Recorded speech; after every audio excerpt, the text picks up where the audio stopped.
Hello friend, સ્વાગત છે તમારું અર્ચનાની વાનગીમાં।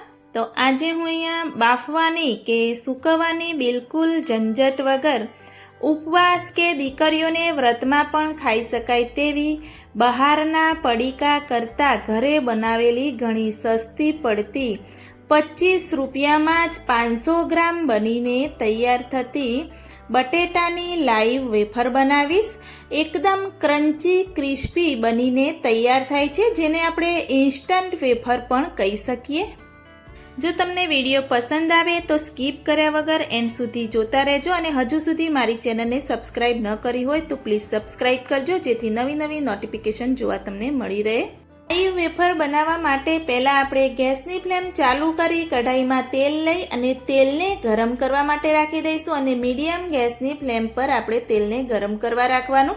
આ રીતે તેલને ગરમ કરવા સાઈડમાં રાખી દેશો એટલે વેફર છે એ 5 થી 10 મિનિટમાં ઝટપટ બનીને તૈયાર થાય છે।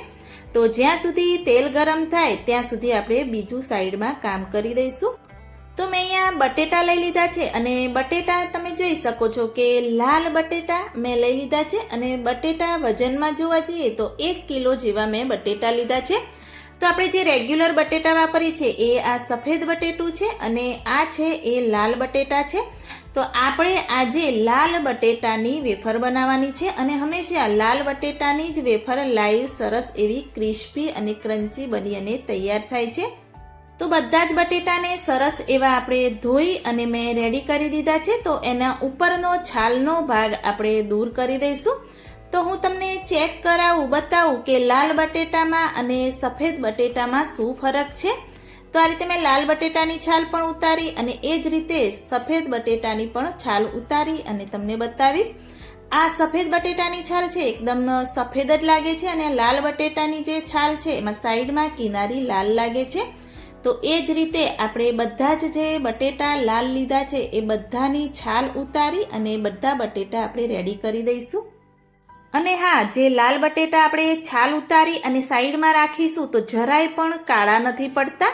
જે આપણે રેગ્યુલર બટેટાનો ઉપયોગ કરીએ છીએ એ આપણે છાલ ઉતારી અને જો સાઈડમાં રાખીએ તો ઝટપટ એવા કાળા પડી જાય છે, એ પણ સરસ એવો બેનિફિટ છે।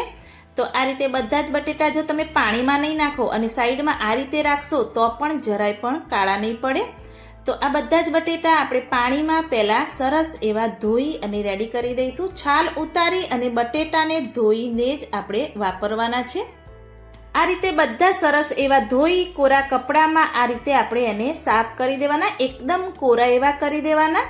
બધા જ બટેટા આ રીતે કોરા કરી અને એક પ્લેટ લઈ લઈશું, અને જે વેફર્સનું જે મશીન આવે છે એ લઈ લીધું છે, એમાં આપણે વેફર્સ પાડીશું। તો વેફર્સનું મશીન છે એ વધારે પડતી પતલી પણ નહીં અને વધારે પડતી જાડી પણ નહીં, એ રીતેની પ્લેટ આવે એ લેવાની। તો આ રીતે તમે જોઈ શકો છો કે મેં ઇઝીલી એકદમ બટેટાને વધારે પણ પ્રેસ નથી કરતી, તો પણ સરસ એવી આ રીતેની વેફર્સ બનીને તૈયાર થાય છે, અને બધી જ બાજુથી એક સરખી થિકનેસ બનીને આ રીતે હોય એવી વેફર્સ આપણે કરવાની। વધારે એક બાજુ જાડી અને એક બાજુ પતલી હોય એ રીતેની નથી કરવાની। જો એક બાજુ પતલી હશે ને એક બાજુ જાડી હશે તો જે પાતળો ભાગ હશે એ તળતી વખતે લાલ પડતો થઈ જશે। હું તમને 2 રીતથી વેફર્સ બનાવતા શીખવાડીશ। આ રીતે એકવાર ચિપ્સ બનાવી અને પછી તળીને બતાવીશ, અને એકવાર લાઈવ બનાવીને પણ બતાવીશ। તો આ રીતે તેલ પણ ગરમ થઈ ગયું છે, અને આ રીતે ચિપ્સ જે બનાવેલી છે એ અંદર એક એક કરી આપણે રાખી દઈશું।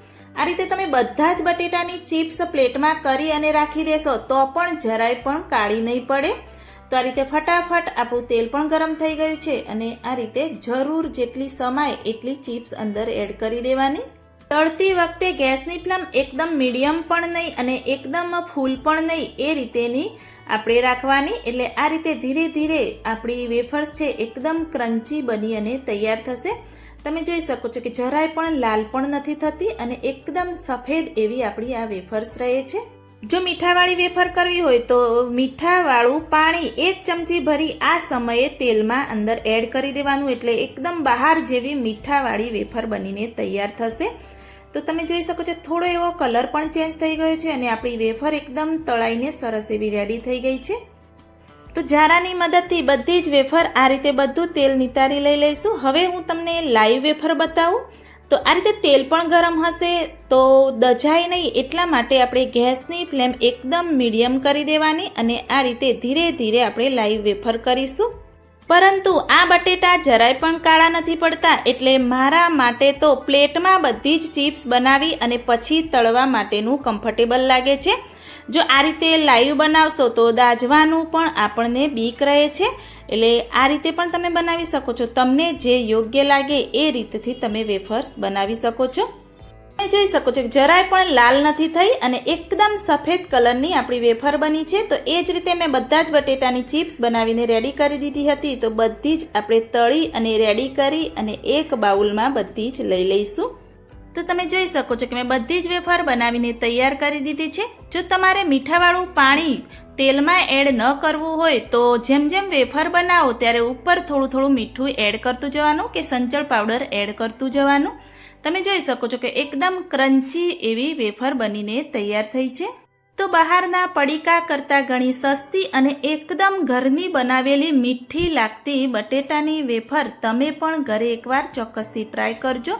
જો ઉપવાસ કર્યો હોય કે દીકરીઓને વ્રત હોય તો એકવાર આ વેફર બનાવીને ચોક્કસથી ટ્રાય કરજો. એકદમ સરળતાથી બની અને તૈયાર થઈ જાય છે.